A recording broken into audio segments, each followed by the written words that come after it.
మీరు ఎలాంటి బిజినెస్ చేస్తున్నా ఏఐ టూల్స్ ద్వారా మీ బిజినెస్ ని డబుల్ చేసుకోవచ్చు. జస్ట్ 49 రూపీస్కే ఏఐ టూల్. నమస్తే, వెల్కమ్ టు సుమన్ టీవీ. ప్రస్తుతం మనతో పాటు ఉన్నారు public speaker and motivational speaker Rajani Rama గారు. నమస్తే మ్యామ్. నమస్తే నవీన. మ్యామ్, ఈ మధ్యన నేను ఒక వీడియో చూశాను. అంటే మన హైదరాబాద్ సిటీలోనే అక్కడక్కడ అమ్మాయిలు మాస్కులు కట్టుకొని నైట్ టైం అనిపిస్తున్నారు. అంటే దీన్ని ఎలా చూడొచ్చు అంటారు? అంటే దానికి వచ్చిన కామెంట్స్ కూడా నేను చాలా వరకే చూశాను. ఒక వ్యక్తి ఎవరో ఒక చేసినటువంటి వీడియో అది. అమ్మాయిలు కూడా అసలు అంత కూడా భయం లేకుండా స్కార్ఫ్లు కట్టుకుని బాయ్స్ దగ్గరికి వెళ్ళడము, రోడ్ల మీదనే ఉండడము, అంతా అసలు అదంటే డిఫరెంట్గా ఉన్నారు వాళ్ళందరూ కూడా. మీకు అర్థమయ్యే ఉంటుంది. దీన్ని అంతా ఎలా చూడొచ్చు అంటారు? చూశాను నేను కూడా. అది అలాంటివి 2-3 వీడియోస్ చూశాను. ఈ మధ్య మరీ ఎక్కువగా అలాంటి వీడియోస్ వస్తున్నాయి. యాక్చువల్గా అయితే అవి చేయకూడదు అలాంటి వీడియోస్. చేసినందువల్ల మంచి వాళ్ళు ఇంకొంచెం ఇన్ఫర్మేషన్ తీసుకుని ఇంకొంచెం చెడిపోవడానికి కానీ ఆ దారిలో వెళ్ళటానికి కానీ అవకాశాలు ఉన్నాయి. అయితే ఇప్పుడు వీళ్ళు తీసేవాళ్ళు కూడా ఏమని చెప్తున్నారంటే, మీకు అవేర్నెస్ కోసం మేము చెప్తున్నాము, తీస్తున్నాము అని చెప్పటం లేదు, మీకు ఇన్ఫర్మేషన్ కోసం మేము చేస్తున్నాం అంటున్నాడు. ఏ ఇన్ఫర్మేషన్ ఇస్తున్నావు నువ్వు? ఎవరికి ఇస్తున్నావు? చిన్న చిన్న పిల్లలు చెడిపోవట్లేదా? అంటే చెడిపోవటం ఏంటి అని అంటారేమో. ఇంకా వాళ్ళే అర్థం చేసుకోవాలి. అలా జరగటం వల్ల, అలా చేసినందువల్ల జరగబోయేది మంచా చెడు అనేది వాళ్ళకే తెలియాలి. ఇంకపోతే ఈ మాస్కులు అనేది ఈ కోవిడ్ వచ్చిన దగ్గర నుంచి మాస్క్ ఫ్యాషన్ అయిపోయింది. ఏదో అంతకుముందు పొల్యూషన్ కోసం అక్కడక్కడ ఎవరన్నా కట్టుకునేవారు, ప్రాబ్లం ఉన్న వాళ్ళు, జాబ్స్ కి వెళ్ళేవాళ్ళు, డస్ట్ ఎలర్జీస్ ఉన్నవాళ్ళు, ఏదన్నా కొంచెం మేకప్ వేసుకొని వెళ్ళేవాళ్ళు, స్కిన్ పాడవుతుంది అలా ఎవరైనా వేసుకునేవారు. తర్వాత చలికాలంలో మాస్కులు కట్టుకొని వెళ్ళేవాళ్ళు కదా. ఇప్పుడు ఆ కోవిడ్ వచ్చిన దగ్గర నుంచి ఏ పని చేయడానికైనా మాస్క్ పెద్ద ఒక ఇదైపోయింది, ఆధారం. అది ఒక పెద్ద ఏమంటారు, ఒక హెల్ప్ కూడా అయిపోయింది. దాచుకుంటున్నారు. ఏ విధంగా చూసుకున్నా సరే. కాళ్ళకి సాక్స్ వేసుకోవడం, చేతులకి గ్లౌజ్ వేసుకోవడం. దొంగలు ఉంటారు కదా, బందిపోటు దొంగలు, చిన్నప్పుడు కథలు చదివేవాళ్ళం, ఇవన్నీ ఉండేవి వాళ్ళకి. మూతికి గుడ్డ కట్టుకోవడం, తలకు ఒక గుడ్డ కట్టుకోవడం, చేతులకి గ్లౌజ్ వేసుకోవడం, కాళ్ళకి వేసుకోవడం. మరి అంటే వాళ్ళు ఎవరన్నా దారిలో కనిపిస్తే కూడా ఇగో ఈ కాళ్ళు చేతులను బట్టి కూడా గుర్తుపట్టకుండా ఈ విధంగా ఏంటి అంత పొల్యూషను, అంత స్కిన్ పాడైపోయేంత ఇది ఏముంటుంది. ఇప్పుడు లోపల లంగ్స్ పాడవకుండా ఏదో ముక్కుకి కట్టుకుని వెళ్తే అది ఓకే, కాసేపు జర్నీ అనుకుంటాం. కానీ ఇప్పుడు ముసుగు దొంగల్లాగా ఎక్కడ చూసినా బండ్ల మీద జనాలే, చూడలేక చచ్చిపోతున్నాం. పెద్దవాళ్ళు, చిన్నవాళ్ళు, అసలు మొత్తం అందరూ అన్నమాట. ఇప్పుడు ఈ మధ్య అబ్బాయిలు కూడా అలా పెట్టుకోవడం మొదలు పెట్టారు. అదేదో బ్లాక్ కలర్ మాస్క్ లాగా వస్తుంది, ఒక కళ్ళు ముక్కే బయట ఉంటాయి, ఆ మూతి ఒకటి, మిగతా మొత్తం కవర్ చేసి చూడడానికి దొంగల్లాగా ఉంటున్నారు. అంటే ఇది మంచికి వాడుతున్నారా, చెడుకు వాడుతున్నారా వాళ్ళకే తెలియాలి. ఇప్పుడు మంచివాళ్ళు ఎవరో చెడ్డవాళ్ళు ఎవరు గుర్తుపట్టలేకుండా ఉన్నాం ఈ వేషాల వల్ల. సరే, వెళ్ళే అబ్బాయిలు ఉన్నారు, ఇలా చేసే అమ్మాయిలు ఉన్నారు. అమ్మాయిలు అంటానికి లేదు, అబ్బాయిలు అంటానికి, ఇద్దరు సమానమైనటువంటి పాత్ర ఇప్పుడు మీరు అడిగిన ఇందులో ఉందన్నమాట. ఇప్పుడు ఆ అమ్మాయిలు గాలిలో నుంచి ఒక్కళ్ళే చేసే పని కాదు అది, అబ్బాయిలు వెళ్తేనే చేస్తున్నారు. మరి రెండు ఒకటే కదా, అమ్మాయిలు చేస్తున్నారు కాబట్టి అబ్బాయిలు వెళ్తున్నారు, అబ్బాయిలు వస్తున్నారు కాబట్టి అమ్మాయిలు చేస్తున్నారు. ఇంకా చెప్పుకోవాలంటే కొంతమంది హోమోసెక్సువల్స్ వాళ్ళు కూడా ఉన్నారని వింటున్నాను నేను ఈ మధ్య. అంటే జనానికి తెలియనివి తెలియపరుస్తున్నామా అంటే, ఒక పక్కన తెలియజేస్తున్నామని అనుకోండి, మీరు జాగ్రత్తలు తీసుకోండి. ఇప్పుడు మన పిల్లలు ఎటుపోతున్నారు, ప్రపంచం ఎన్ని రకాలుగా చూడండి, బయట మన అకౌంట్లో ఉన్న డబ్బులు ఎన్ని రకాలుగా పోతున్నాయో తెలియజేస్తున్నారా లేదా? ఎందుకు తెలియజేస్తున్నారు? అలర్ట్గా ఉంటారు. మీరు జాగ్రత్త తీసుకోండి. ఇప్పుడు ఇలా జరుగుతున్నాయి కాబట్టి మీ డబ్బు మీ జాగ్రత్త సేఫ్గా చూసుకోండి అని వాళ్ళకి ఏం అవసరం అండి? ఇప్పుడు నాకుగా నేను రోడ్డు మీదకి వెళ్ళి నుంచుంటాను, నాకు డబ్బులు పోతున్నాయి, ఎవరికి చెప్పాలి, ఏం చేయాలి తెలీదు. ఇలా ఎవరన్నా ఒకళ్ళు తెలియజేస్తే 10 మందికి తెలుస్తుంది, మంచి విషయం. అలాగే ఇది కూడా మన పిల్లలు అంటే డబ్బు కన్నా ఇంపార్టెంట్ కదండి. పిల్లలు అనేది ఒక పెద్ద ప్రాపర్టీ. మనం కష్టపడి కని పెంచి పెద్దవాళ్ళని చేసినప్పుడు మనం అంటాం, ఒక విత్తనం పెట్టినప్పుడు మంచి మొక్క మొలవాలి, మంచి పండు పువ్వు ఇవ్వాలి, అది హెల్దీ కదా. అలాగే ఒక బిడ్డను కన్నామంటే అలాగే మంచి జరగాలని కోరుకుంటాం. ప్రతి పేరెంట్ చూడండి, ఎక్కడ చూసినా కూడా పిల్లలు బాగుండాలి అంటారు. పిల్లల కోసమే మేము కష్టపడుతున్నాం అని అంటారా లేదా? మరి అలాంటప్పుడు ఇలాంటివి తెలియపరచడం మంచి అంటారా, చెడు అంటారా? ఈ వినే ఈ ప్రేక్షకులు చూసేవాళ్ళు వాళ్ళే చెప్పాలి ఈ నిర్ణయం. ఇప్పుడు ఇక్కడ కూర్చుని మనం చెప్తే కాదు. ఇప్పుడు మన పిల్లలు ఉండొచ్చు, వాళ్ళ పిల్లలు ఉండొచ్చు, మన పక్కింటి వాళ్ళ పిల్లలు, చుట్టాల పిల్లలు, ఎంతో కావాల్సిన వాళ్ళ పిల్లలు ఉంటారు కదా. ఇప్పుడు వాళ్ళ ఇంట్లో చాలామంది చూడండి, ఈ రోజుకి కూడా పేరెంట్స్కి బయట ఏం జరుగుతుందో తెలియదు. ఎక్కడో హాస్టల్లో ఉంటారు, తెలీదు, అసలు ఆ లోకజ్ఞానం తెలీదు. ఇంట్లోనే ఎలా ఊడ్చుకోవాలి, ఎలా కడుక్కోవాలి, గిన్నెలు కడుక్కోవాలి, వంటలు చేసుకోవాలి, పిల్లలు టైంకి వస్తారు పెట్టాలి, భర్త వస్తాడు పెట్టాలి, వచ్చిపోయి చుట్టాలకి సమాధానాలు, ఇందులో మునిగి ఉంటారు. అసలు బయట ప్రపంచమే తెలియకుండా పోతుంది. టీవీ సీరియల్స్ కూడా చూడని వాళ్ళు ఉన్నారు చాలామంది.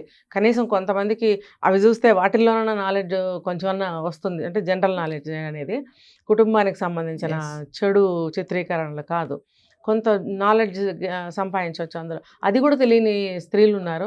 కొంతమంది భర్తలు కూడా ఇలాంటి వాటన్నిటికీ దూరంగా ఉంటూ ఉద్యోగాలు, వాళ్ళ గొడవలు అంతవరకే, బయట నాలెడ్జ్ తెలియకుండా ఉన్నారు. మరి అలాంటి వాళ్ళకి ఇలాంటి విషయాలు ఎలా తెలుస్తాయండి? మరి వాళ్ళ పిల్లలు బయట ఏం చేస్తున్నారు ఎలా తెలుస్తుంది? పాపం వాళ్ళు కష్టపడి బ్యాగులు సర్దుకొచ్చి పిల్లల్ని ఇక్కడ హాస్టల్స్లో పెట్టి ఉద్యోగాలు బాగా చేసుకోండి అమ్మా, మంచిగా మీరు మా టైంలో లాగా కాదు చదువుకున్నందుకు మీరు మీ కాళ్ళ మీద స్టాండ్ అవ్వాలి అంటే ఆత్మస్థైర్యం, ఆత్మవిశ్వాసం, ఒక ధైర్యం, ఎటువంటి కష్టంలోనైనా నేను బ్రతకగలను అనేటువంటి దన్ను ఇచ్చి పెంచిన తల్లిదండ్రులు అంత భరోసాతో, అంటే అంత జాగ్రత్తలు తీసుకుంటూ జాయిన్ చేసి వెళ్తున్నారు హాస్టల్స్లో. నా కళ్ళతో నేను చూస్తున్నాను. బయట ఏరియాలు ఎందుకులేండి, ఆ హాస్టల్స్ నేను వెళ్ళి చూశాను. అక్కడికి వచ్చి జాయిన్ చేసి నేను మనసులో చిన్నగా నవ్వుకున్నాను, ఎందుకంటే బాధేసింది. అదే రోజు ఆ గల్లీ లోపల నుంచి ఆ బయటకు వస్తే ఆ బయట అమ్మాయిల వ్యవహారం వేరుగా ఉంది. ఈ తల్లిదండ్రులు పర్టికులర్ హాస్టల్లో ఉండి వాళ్ళ వార్డెన్స్తో మేనేజర్స్తో మాట్లాడటం అనే వాతావరణం వేరుగా ఉంది. అంటే వీళ్ళు వెళ్ళిపోయిన తర్వాత కొద్ది రోజుల తర్వాత ఆ అమ్మాయి కూడా ఇదే వాతావరణంలోకి వచ్చేస్తుంది బయట. అది పాపం వాళ్ళకి తెలీదు. ఉన్న వాటిల్లో మంచి హాస్టల్ వెతుక్కున్నాం, మంచిగా పెట్టాం, ఫెసిలిటీస్ బాగున్నాయి, వాతావరణం బాగుంది, చుట్టుపక్కల అందుబాటులో ఉన్నాయి, పాపం అంతవరకే చూస్తున్నారు. ఇప్పుడు మీరు అన్నట్టు ఈ వ్యవహారం అంతా బయట ఇలా జరుగుతుంది కదా, అంటే ఇలా జాయిన్ చేసి వెళ్తే అలా అవుతున్నారా అని కాదు, ఇక్కడ రకరకాలు ఉన్నాయి. అలా జాయిన్ చేసి వెళ్తే అలాగే జాబ్ చేసుకుని అలాగే ఉన్న వాళ్ళు ఉన్నారు. కానీ ఇలా బయటకు వచ్చేసిన వాళ్ళు ఉన్నారు, అటువంటి అబ్బాయిలతో తిరిగే వాళ్ళు ఉన్నారు, రకరకాలు ఉన్నాయి. కొద్ది రోజులు అబ్బాయిలను వాడుకుని దూరం అయిపోయిన వాళ్ళు ఉన్నారు, రకరకాలు ఉన్నారు. అంటే ఎందుకు మేడం అమ్మాయిలు ఎందుకు ఇట్లా అవుతున్నారంటే కేవలం మనీ, డబ్బుల కోసమేనా? జల్సా అదొకటే కాదు, అది ఎలా అయిందంటే ఒకప్పుడు మాకు ఇదేమీ లేదు, మా పిల్లలు సాధిస్తున్నారు అనేటువంటి వాతావరణం నుంచి వచ్చిన పిల్లలు ఉంటారు కదా, వాళ్ళు ఆ భావాలతో బయటకు వస్తారు. మా అమ్మ వాళ్ళు ఎన్ని బాధలు పడ్డారు, మేము అవి పడకూడదు అనుకుంటూ వచ్చిన తర్వాత కొంతకాలానికి అది ఎటు తిరుగుతుందంటే, నా అబ్జర్వేషన్ మాత్రమే, రివెంజ్గా అయిపోయింది. అది వీళ్ళని అసలు లెక్క చేయకూడదు, వీళ్ళని దగ్గరకు రానియకూడదు. కొంతమంది అండి, ఇది కూడా అందరు అమ్మాయిలు కాదు, కొంతమందిలో ఉంది భావం. వీళ్ళని అసలు ఎలా వాడుకోవాలో అలా వాడుకుని తోసేయాలి పక్కకి. వాడు బకరాలు పేరు పెడతారు సార్, వాడు ఒక బకరా అని మాట్లాడుకోవడం. ఎందుకంటే నేను వెళ్తుంటాను అనుకోండి ఎక్కడన్నా, నాకెందుకని నేను వెళ్ళిపోను, ప్రతిదీ చూడటం, ప్రతిదీ వినటం, అంటే వినపడతాయి ఆటోమేటిక్గా, మనం చెవులు పెట్టి వినము. అంటే మనం పట్టించుకోకుండా వెళ్ళిపోయే మనస్తత్వం కాదు నాకు. నేను చెప్పా కూడా, చిన్నప్పటి నుంచి ప్రతిదీ అబ్జర్వ్ చేసే లక్షణం నాకు ఉంది. కాబట్టి ప్రతిదీ వినటము, కనిపెట్టడం అనేది ఒక అలవాటు. వాళ్ళ వెళ్తుంటే ఇలా మాటలు, 2, 3, 4 కలిసి వెళ్తుంటే మాట్లాడుకుంటూ ఉంటారు. నిన్న ఒక దగ్గర ఆగినప్పుడు 2 అమ్మాయిలు 1 అబ్బాయి మాట్లాడుకుంటున్నారు. పెళ్ళైన తర్వాత ఏం చేస్తావు అని వాళ్ళ డిస్కషన్ నడుస్తుంది. పెళ్ళెందుకు చేసుకోవాలి, పెళ్ళైన తర్వాత వాడు తెచ్చిన డబ్బుని, చాలని డబ్బుని దీనికింత దానికంత అని దాచిపెట్టి ఖర్చు పెట్టి జాగ్రత్తగా చేయాలి అంతేగా అని అంటే నేను అక్కడ ఉన్నాను, నేను టీ తాగుతున్నాను, పని మీద వెళ్ళి లేట్ అయితే నేను అక్కడ హోటల్ దగ్గర ఆగి మేము టీ తాగుతున్నాము, పక్కనే మాట్లాడుకుంటుంటే మరి ఎలా వినపడకుండా ఉంటాయి చెప్పండి? మీకు ఇదే పనా? చెవులేస్తాం, ఎవరో చెవులు వేయరండి. ఇప్పుడు మనం మాట్లాడుకుంటున్నాం, పక్క నుంచి ఎవరైనా వెళ్తారు, వినపడవా వాళ్ళకి? ఎవరికైనా ఇలా వినపడకుండా ఉండవు కదా. కాబట్టి ఎలాంటి అభిప్రాయాలతో ఉన్నారని చెప్తున్నా నేను. ఇప్పుడు చెప్పిన ఈ అమ్మాయి అభిప్రాయం ఎలా ఉంది మీరు చెప్పండి. అంటే ఒక అబ్బాయి మీద అభిప్రాయం కూడా గుడ్డుగా లేదు, మంచిగా లేదు అమ్మాయికి కదా, మంచి అభిప్రాయం లేదు, బ్యాడే ఉంది. అంటే పెళ్లి మీద సదభిప్రాయం లేదు, ఆ అబ్బాయి తెచ్చే జీతం మీద సదభిప్రాయం లేదు, మరి ఆ అబ్బాయి మీద కూడా సదభిప్రాయం ఉండదు ఆటోమేటిక్గా. మరి ఒక 2 అక్షరాల్లోనే నాకు ఇదంతా అర్థమైందా లేదా? మరి మిగతా అమ్మాయిలందరిలో కొంతమంది అమ్మాయిలు ఎలా ఉన్నారు, కొంతమంది అమ్మాయిలు ఎలా ఉన్నారు, మనం డివైడ్ చేసి చూసుకుంటే ఉంటారు, పర్సంటేజ్ ప్రకారం అన్ని రకాల వాళ్ళు ఉన్నారు. కాబట్టి మనం తల్లిదండ్రులు తెలుసుకోవాల్సింది ఏంటంటే మన పిల్లలు ఎక్కడికి వెళ్తున్నారు, ఎక్కడ ఉంటున్నారు, ఎలా జాబ్ చేస్తున్నారు అని కనుక్కోవాలి. ఇంకా గట్టిగా మాట్లాడితే ముందు పెళ్లి చేయండి, చదువైన తర్వాత మంచిగా మీరు ఎప్పుడు చేయాలనుకున్నారో అప్పుడు చేయండి. ఉద్యోగం చేయనివ్వండి, ఒక 5-6 సంవత్సరాలు ఎంజాయ్ చేయనివ్వండి. మాలాగానే ఎందుకు బాధపడాలి అని అనుకుని పాపం పంపిస్తున్నారు. వాళ్ళు మంచి ఉద్దేశంతో పంపిస్తున్నారు. కానీ ఇప్పుడు ఈ రోజుల్లో ఇలా జరుగుతుంటే అందులో మన అమ్మాయి రేపు ఉండదు అని ఏంటి మీరు గ్యారంటీ? ఎవరు ఇవ్వగలుగుతారు? ఎవరు వచ్చి ఇస్తారు? మీకై మీరు తీసుకోగలుగుతారా? ఓకే, మీకు భరోసా ఉంది, మేము పెంచిన పెంపకం మా పిల్లలు అలా అవ్వరని. ఈ రోజుల్లో అదేం లేదండి. బంగారు బాబులాగా, బంగారు బొమ్మలాగా పెంచి చక్కగా మంచి పద్ధతులతో పెంచి కూడా బయటకు పంపిస్తే తర్వాత కూడా మారిపోయే వాళ్ళు ఉన్నారు. ఖచ్చితంగా ఉన్నారు. ఇది కాదని ఎవ్వరూ అనలేరు ఈ విషయాన్ని. కాబట్టి తల్లిదండ్రులు కూపస్థ మండుకాల్లాగా పడి ఉండకుండా అన్ని పక్కల నుంచి తెలుసుకోవాలని నేను చెప్తున్నాను. ఇప్పుడు ఈ అమ్మాయిలు చూడండి, నేను అంత బాధ వేసిందంటే ఆ రోజు భోజనం సహించలా, కడుపులో తిప్పింది. చిన్న చిన్న పిల్లలు అసలు కొలిస్తే 40 కేజీలు కూడా ఉండరు ఒక్కొక్కళ్ళు. సన్నగా పలచగా అంతంత ఉన్నారు. వయసులు మాస్కులు కట్టేశారు. వాళ్ళకి ఏంటండి అవసరం? వాళ్ళకి ఏం డబ్బు అవసరమా? అందులో పెద్దవాళ్ళు కూడా ఉన్నారు, ఆడవాళ్ళు. అది చాలా నార్మల్ పీపుల్ అనమాట. వాళ్ళు బిలో ఉంటారు కదా, వాళ్ళు కూడా ఉన్నారు అందులో. అంటే ఇప్పుడు వాళ్ళు పెళ్ళైన వాళ్ళే, మంగళసూత్రాలు, నల్లపూసలు, ఇక్కడేమో కుంకాలు పెట్టుకుంటారు. అంటే ఏంటి, మీరు ఎవరికి ద్రోహం చేస్తున్నారు? అంటే వచ్చినోడు మిమ్మల్ని పతివ్రత అనుకుని రావాలని మీరు ఇవన్నీ పెట్టుకుంటున్నారా? లేకపోతే ఈ అమ్మాయి పెళ్ళైన అమ్మాయిలే అని ఎవరు మీ వైపు చూడకుండా ఉండాలని పెట్టుకుంటున్నారా? మరి అలా అయితే మీరు ఇక్కడికి వచ్చి బేరాలు ఎందుకు ఆడుతున్నారు? 6,000 5,000 అని బేరం ఎందుకు ఆడుతున్నారు?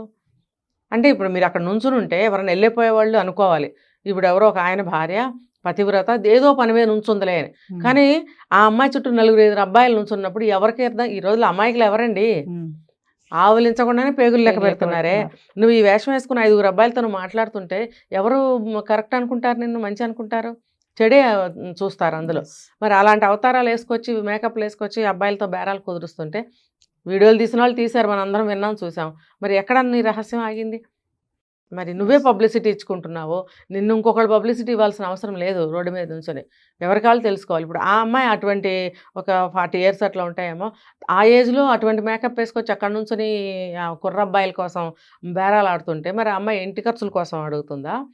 ఏమో మనకు తెలియదు. మరి అదే టీనేజ్ అమ్మాయి అక్కడ నుంచుంది, ఆ అమ్మాయి ఏ ఖర్చుల కోసం అడుగుతుంది? సరే, ఒక సాఫ్ట్వేర్ అమ్మాయి అనుకుందా, ఏదో ఉద్యోగం అనుకుందాం. సాఫ్ట్వేర్ అని ఎందుకు పేరు పెట్టాలి? ఏదో ఉద్యోగం చేసే అమ్మాయి వచ్చింది. ఆ అమ్మాయి సంపాదించిన డబ్బులతో సరిపెట్టుకోవాలా లేదా?